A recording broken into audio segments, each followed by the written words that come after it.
Bonjour et bienvenue, c'est Darius de DK Astronomie, la chaîne de l'astronomie pratique où on parle de la pratique de l'astronomie. Et dans ce nouvel épisode, on va parler d'un accessoire qui est important.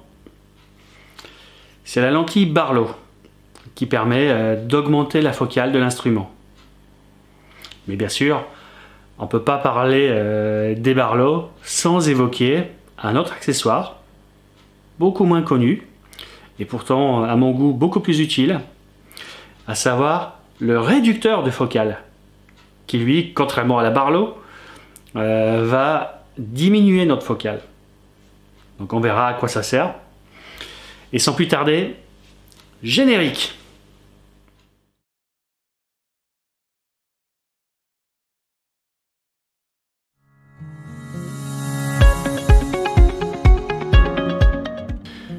Alors, quand on parle de Barlow, la première caractéristique qui nous vient à l'esprit, c'est évidemment le facteur d'agrandissement. Donc une Barlow telle que celle-ci, donc c'est une x2 Barlow lens. Donc elle va doubler la focale de notre instrument. Si je prends celle-ci, elle, son facteur d'agrandissement est de 2,25. Donc c'est-à-dire qu'elle va multiplier la focale de l'instrument par 2,25. Alors évidemment, donc, on en a donc qui multiplie par 1,5, par 2, par 2,25, par 2,5, par 3, par 4, par 5. Donc voilà. Ça c'est la première caractéristique des lentilles Barlow. Donc elles vont augmenter la focale d'un certain facteur. Après, si on les regarde, on voit que celle-là est beaucoup plus grosse que celle-ci. Donc, comme pour les oculaires, on va parler sur les Barlow d'une deuxième caractéristique, à savoir le coulant en entrée et en sortie. Donc, si je prends par exemple celle-ci, en entrée, on est en 2 pouces, donc un peu plus de 50 mm de diamètre, 50,8. Et là, ce qu'on voit, c'est qu'on est en 1 pouce 1 quart. Alors, si on regarde, cette Barlow, elle est fournie avec cet adaptateur qui permet de changer le coulant en sortie de la lentille Barlow. Donc là, je suis en 2 pouces pour accueillir des grands oculaires, pas des grands oculaires, en 2 pouces. Il y a bien sûr des oculaires qui sont encore plus gros au niveau du coulant, mais pour les amateurs de base, on reste sur les deux formats les plus courants, donc 2 pouces et 1 pouce 1 quart. Donc là on voit que le diamètre est beaucoup plus petit, et donc du coup, grâce à cette petite bague d'adaptation qui est fournie avec la Barlow,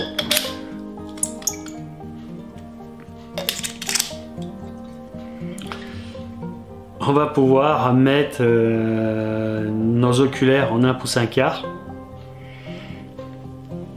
et connecter notre lentille Barlow à notre instrument, donc soit donc télescope lunette en 2 pouces.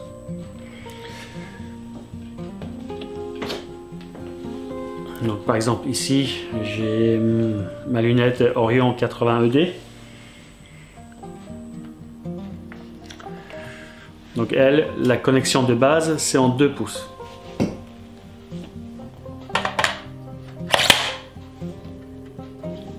Voilà. Alors évidemment, sur une connexion en 2 pouces, c'est dommage de mettre des oculaires en 1 pouce 1 quart.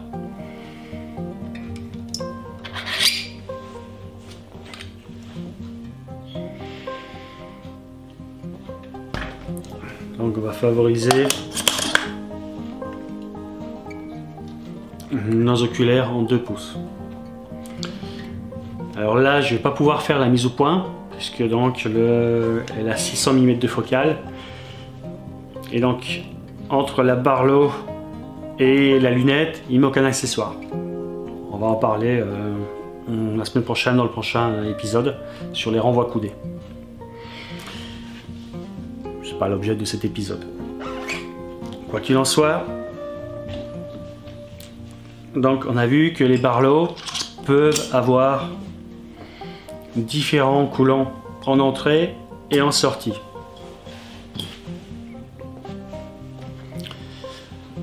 Donc là, si je prends mon oculaire zoom de Baader, la petite lentille Barlow qui est ici, elle a été spécialement conçue et optimisée pour cet oculaire. Et donc, voilà comment on l'utilise avec. Alors, quel va être l'impact de cette lentille Barlow sur notre instrument? Donc, au niveau de notre lunette 80 ED qui a 600 mm de focale, sa focale sera multipliée par 2,25 qui est le facteur d'agrandissement des lentilles, enfin de cette Barlow. En fait, c'est pas une lentille, mais dedans il y en a 3, un groupe de 3 lentilles. Et donc cette Barlow va changer la focale de notre instrument, donc de notre lunette, et notre 600 mm de focale va se transformer en 1350 mm de focale. Alors si on considère le facteur d'agrandissement sur l'instrument, inversement, si on prend notre oculaire zoom, donc lui qui a des focales de 8 à 24 mm, lui rajouter cette Barlow de 2,25 va changer donc sa focale. Enfin, ce sera équivalent à changer la focale de cet oculaire.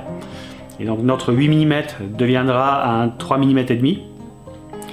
Et notre 24 mm, lui, il va se transformer en 10,7 mm. Donc voilà, selon le point de vue, donc celui de l'oculaire, donc rajouter une Barlow, ça équivaut à diviser la focale de l'oculaire, ou si on considère du point de vue de l'instrument, une Barlow va augmenter la focale de l'instrument. Et donc le grossissement, puisque donc le grossissement c'est le rapport de notre focale de l'instrument sur la focale de l'instrument, enfin de l'oculaire. Donc on voit bien qu'on va soit multiplier d'un côté, soit diviser de l'autre.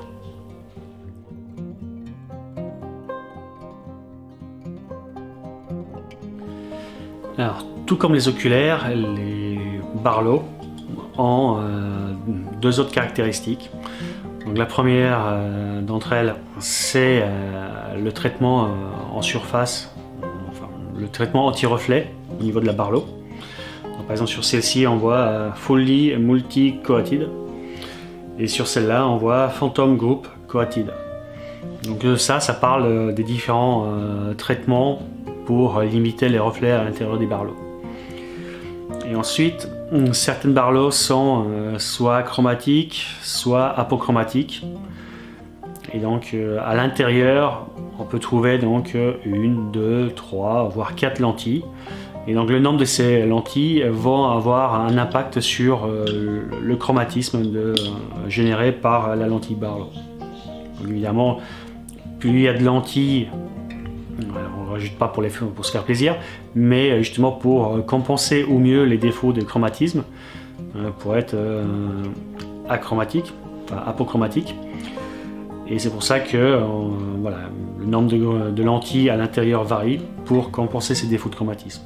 Et donc évidemment, plus les défauts de chromatisme sont mieux compensés, et plus la lentille va coûter cher. Puisque donc tailler les lentilles, ça coûte cher. Et plus on va multiplier le nombre de lentilles, plus le prix va grimper. Donc voilà ce qu'on pouvait dire sur les Barlow. Donc la première caractéristique, c'est le facteur d'agrandissement, voilà, par combien on va multiplier la focale de l'instrument. Et donc du coup, ça nous donnera une idée du grossissement qu'on pourra obtenir. La deuxième caractéristique, c'est les coulants de connexion en entrée et en sortie. Donc 2 pouces ou 1 pouce 1/4, voire bicoulants. Et sur certaines, donc c'est pas le cas de celle-ci, mais sur celle-ci, donc on a une dernière petite caractéristique, c'est que le pas de vis ici, donc à la base elle est optimisée pour cet oculaire zoom, mais on peut très bien, donc elle est fournie avec cette bague, et cette bague elle permet de rajouter un adaptateur T2, et donc ça c'est une bague pour monture Canon, l'appareil photo, et donc on va pouvoir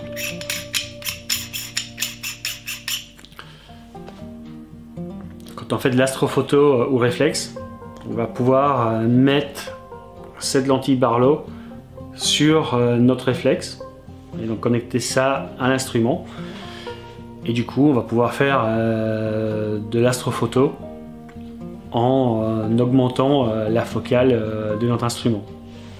Donc notre lunette de base qui a 600 mm de focale, avec la Barlow on va passer à 1350 mm de focale. Alors l'inconvénient c'est qu'on va perdre énormément en luminosité. Le rapport FD de la lunette va changer et ça aura un impact sur le temps de la prise de photo. On va l'augmenter considérablement. Et pas d'un facteur de 25 qui est le facteur de grossissement. Là, au niveau de la prise de vue, ce qui va compter c'est le rapport FD. Et multiplier le rapport FD par 2,25 va augmenter le facteur temps de pose par un facteur plus important. Et bon, ça on va parler dans notre épisode. Donc voilà ce qu'on pouvait dire sur les Barlow.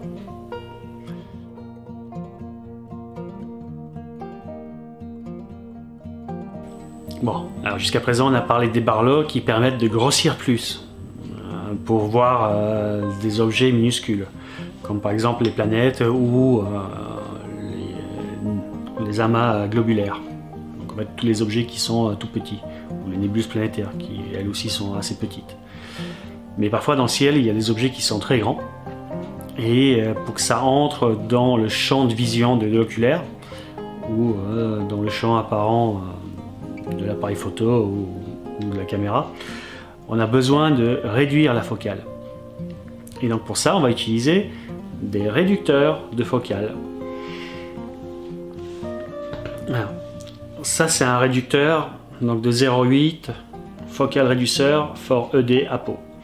Donc ça c'est un réducteur de focale qui a été conçu pour ma lunette Orion 80 ED.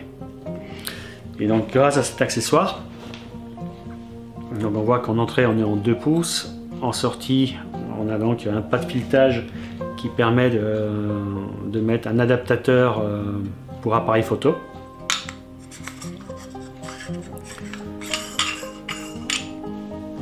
Et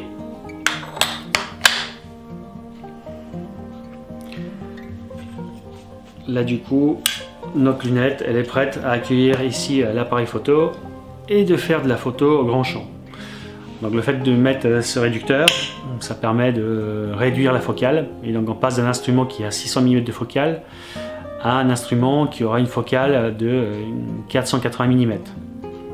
Donc on aura un plus grand angle de vue, et en plus on change le rapport FD, le rapport focal sur diamètre. Et donc du coup on passe d'un instrument de base qui est ouvert à f 7,5 à un appareil qui a une ouverture, enfin un rapport FD de 6. Et donc là encore en astrophoto c'est très bien puisqu'on va pouvoir faire des photos plus lumineuses plus rapidement. Alors souvent on entend dire que voilà, un télescope C8, donc lui il a 2 mètres de focale pour à peu près 200 mm d'ouverture, lui il est ouvert à f10, et donc lui il est excellent en planétaire, enfin, pour tous les objets qui sont minuscules dans le ciel, mais c'est pas vraiment fait pour faire de l'astrophoto du ciel profond. Et ben pour les C8 il existe des réducteurs de focale de 6,7, Et donc grâce à ce réducteur de focale, on va pouvoir changer la focale de notre C8. Et lui, grâce à ce réducteur, c'est un 6,3. Donc du coup, au lieu d'être ouvert à f10, on va être ouvert à f6,5. Donc on va pouvoir mettre ce réducteur de focale sur notre C8.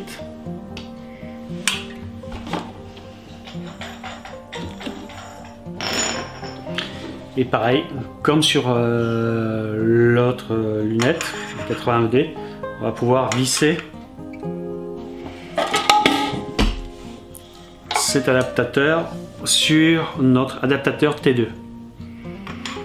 Et donc du coup, on va pouvoir, pareil, mettre un appareil photo au bout de notre C8. Et avec une ouverture de f6,5. Donc un télescope qui à la base n'est pas du tout fait pour faire du ciel profond, devient plus lumineux que notre 80ED. Puisque donc de base notre 80ED, elle est ouverte à f7,5. Et là, grâce à ce réducteur, on va être ouvert à f6,3. Et avoir évidemment beaucoup plus de champ. Donc voilà le rôle des réducteurs. Alors bien sûr les réducteurs, donc, ils ont des qualités différentes. Pareil, on a des défauts de chromatisme et ainsi de suite. Et sur les télescopes, on peut avoir donc un autre problème qui est donc des problèmes de coma. Donc ne pas confondre les réducteurs de focale avec les aplanisseurs de champ ou les correcteurs de coma. C'est des choses différentes. Et comme pour les oculaires ou les Barlow, donc on trouve des réducteurs de focale de différents coulombs. Donc là j'en ai un tout petit, donc lui il a un rapport de réduction de 0,5, donc il va diviser la focale de l'instrument par 2, ou de multiplier la focale d'un oculaire par 2. Donc lui on peut très bien utiliser avec un oculaire. Et donc là, mon oculaire de 10 mm se transforme en oculaire de 20 mm. Puisque 10 divisé par 0,5, ça fait 20 mm. Alors on peut l'utiliser comme ça, mais sa qualité optique est médiocre. Voilà, donc lui, c'est un réducteur basique. Donc en chromatisme, ce sera très mauvais. Mais par contre, il a une autre utilité, c'est qu'il sert pour de l'autoguidage quand on fait de l'autoguidage hors axe. Donc ça, on va en parler une autre fois. Pour l'instant, on va parler essentiellement des concepts de base, donc de l'observation visuelle. Mais il faut savoir que voilà, beaucoup de gens se plaignent que quand ils font du guidage hors axe, ils n'arrivent pas à trouver l'étoile guide. Parce que donc un diviseur optique hors axe va capter un tout petit champ capté par l'instrument principal.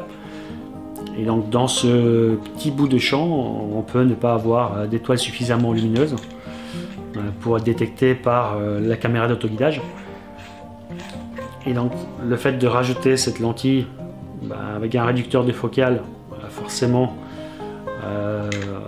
on va gagner en FD. Et donc les étoiles seront plus lumineuses, donc on aura plus de chances de les voir. Et en plus on va doubler le champ apparent, donc il va arriver à la caméra d'autoguidage. Et donc ça permet de trouver plus facilement une étoile guide. Donc voilà ce qu'on pouvait dire sur les réducteurs de focale. Donc c'est exactement l'opposé des Barlow. Donc au lieu de grossir plus, on va grossir moins. Mais on aura des objets beaucoup plus lumineux, on aura beaucoup plus de champs, un champ apparent. Donc on va pouvoir observer des objets beaucoup plus vastes. Par exemple les dentelles du Cygne, voilà, les Pléiades, la galaxie d'Andromède, c'est des objets qui sont très grands, enfin qui ont au moins donc un très grand champ apparent dans le ciel. Et donc dans les instruments de base, eh ben, on verra qu'un bout de ces éléments, alors qu'en rajoutant des réducteurs focales, on peut les faire entrer totalement dans le champ apparent et les visualiser mieux en une fois.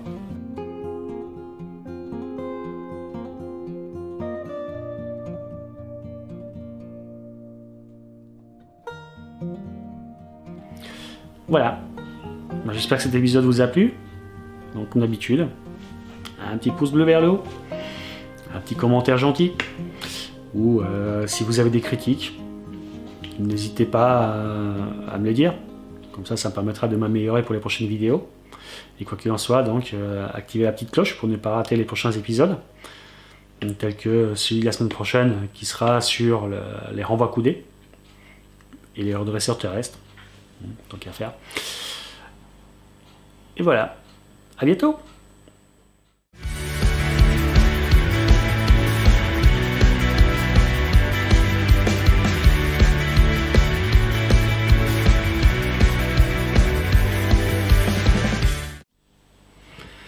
Bon, alors pendant la vidéo, vous avez entendu des petits bruits stridents. Voici les deux coupables. Deux petites perruches.